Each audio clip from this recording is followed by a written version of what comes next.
Bonjour mesdames et messieurs, aujourd'hui je vais vous présenter les pôles 3 et 4 de mon dossier professionnel E22, seconde partie de mon épreuve de terminale bac professionnel cuisine. Pour rappel, les pôles 3 et 4 sont respectivement le pôle animation et gestion de l'équipe en restauration et le pôle gestion des approvisionnements en restauration. Les pôles 1, 2 et 5, respectivement le pôle organisation et production culinaire, le pôle communication et commercialisation en restauration et le pôle démarche qualité en restauration, ont été évalués lors de la première partie de cette épreuve et seront donc laissés de côté. Ils sont tout de même présents dans le dossier informatisé qui vous a été envoyé si vous désirez les consulter. Pour commencer, je vais vous parler de ma 4e fiche bilan de compétences sur le pôle 3, animation et gestion de l'équipe en restauration. Et je vais plus précisément vous parler de la compétence 3-2 intitulée Optimiser les performances de l'équipe, avec pour compétence opérationnelle la 3-2.2 Analyser les écarts entre le prévisionnel et le réalisé avec l'aide de son supérieur. Pour illustrer cette compétence, je vais vous parler de ma 3e période de formation en milieu professionnel, que j'ai réalisée lors de mon année de première dans le restaurant Solide au Carme, dans le centre-ville toulousain.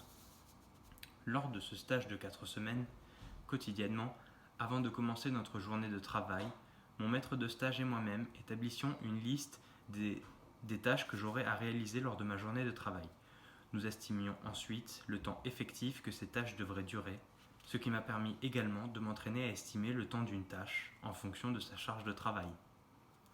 Ensuite, lors de la réalisation de celle-ci, je me concentrais pour réaliser ces tâches le plus rapidement possible, pendant que mon maître de stage, beaucoup plus expérimenté, lui, pouvait en parallèle de son travail, observer le temps réel que je passais sur mon travail. Puis, en fin de journée, nous comparions ensemble le temps que ces tâches m'avaient réellement pris et le temps que nous avions prévu en début de journée. De cette manière, nous mettions en évidence les écarts entre notre prévisionnel et ce que j'avais réalisé, ainsi que les changements que je devrais apporter à mon travail pour que cet écart soit amoindri les prochaines fois que je réaliserai ces tâches. Ce qui m'a permis de grandement m'améliorer dans le laps de temps du début de mon stage jusqu'à sa fin, et j'ai gagné ainsi beaucoup de vitesse d'exécution. Par exemple, cet entraînement quotidien m'a permis de m'améliorer sur plusieurs plans, comme celui des préparations préliminaires, qui consistait par exemple à lever des suprêmes d'agrumes, travailler des fruits de mer, ou éplucher différents fruits et légumes de saison, par exemple, à l'époque de mon stage, les navets boules d'or, les carottes, céleri rave et autres fruits et légumes en fonction de la carte. Ce qui me prenait au début du stage d'1 heure jusqu'à 1h30, quand mon maître de stage y estimait un temps effectif de 30 à 40 minutes maximum. L'écart était énorme et moi je manquais d'expérience, je ne pouvais donc que m'améliorer. Et l'aide de mon maître de stage fut précieuse pour trouver des éventuelles techniques plus efficaces que celles que j'appliquais et les prendre en main. À la fin de mon stage, j'avais atteint un temps effectif de 40 à 45 minutes. Pour conclure ce pôle, je dirais que l'activité d'analyse préalable de mon travail, suivie d'un débrief en fin de service avec mon maître de stage, aura grandement simplifié mon évolution sur le plan effectif de mon travail autant que sur le plan prévisionnel. Car non seulement cet exercice m'a rendu plus rapide sur bien des plans techniques en cuisine, mais m'a également entraîné à estimer combien de temps une tâche peut me prendre en fonction du travail qu'elle demande. Même si je manque encore d'entraînement sur ces deux plans, ce manque d'entraînement sera résolu ou minimisé avec mon expérience en tant que professionnel à venir. Ce stage m'a entre autres servi d'introduction à l'utilité du pôle 3 pour ma vie et mes projets professionnels à venir. Car ce stage m'a montré que tout au long de ma vie professionnelle, je devrais continuellement estimer mon temps de travail et observer et analyser les écarts entre le prévisionnel et le réalisé, de manière à m'améliorer toujours un peu plus. Jusqu'au jour où ce sera à moi de donner ces mêmes astuces qui m'ont été transmises à de futurs professionnels. Ensuite, je vais vous exposer ma 5e fiche bilan de compétences sur le pôle numéro 4, intitulé « Gestion des approvisionnements en restauration ». Et je vais plus précisément aborder la compétence 4-4, « Analyser les ventes », avec comme compétence active la 4-4.1, contribuer à la fixation des prix. Pour présenter ce pôle, je vais vous parler de ma 5e période de formation en milieu professionnel que j'ai réalisée dans le Headfort Arms Hotel à Kells en Irlande. Lors de ce stage de 6 semaines, je passais la majeure partie de mon temps de travail en pâtisserie, en ayant fait la demande à mon maître de stage. Et suite au travail que j'y ai fourni, mon chef me fit passer chef de partie pâtisserie quand la chef pâtissière était en jour de repos. Puis, il me proposa de créer ou de recréer un dessert que le restaurant de l'hôtel pourrait proposer sur sa carte pour le Weekend Special, qui était un dessert différent chaque week-end.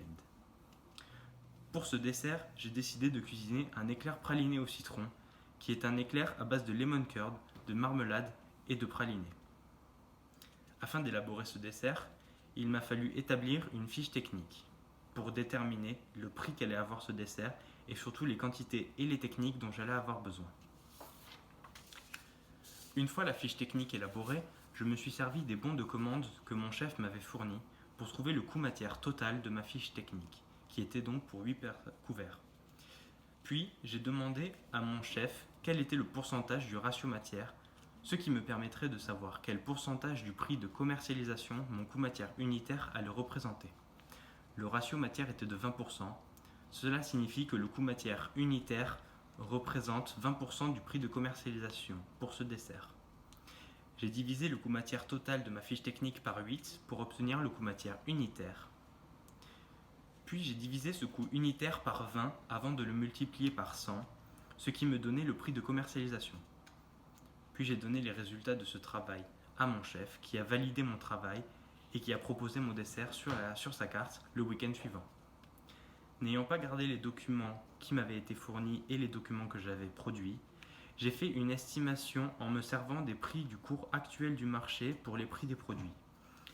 Et j'ai obtenu un coût matière de 17,52 € pour le coût matière total de ma fiche technique pour 8 personnes, que j'ai divisé par 8 pour obtenir le coût matière unitaire qui m'a donné 2,19 €.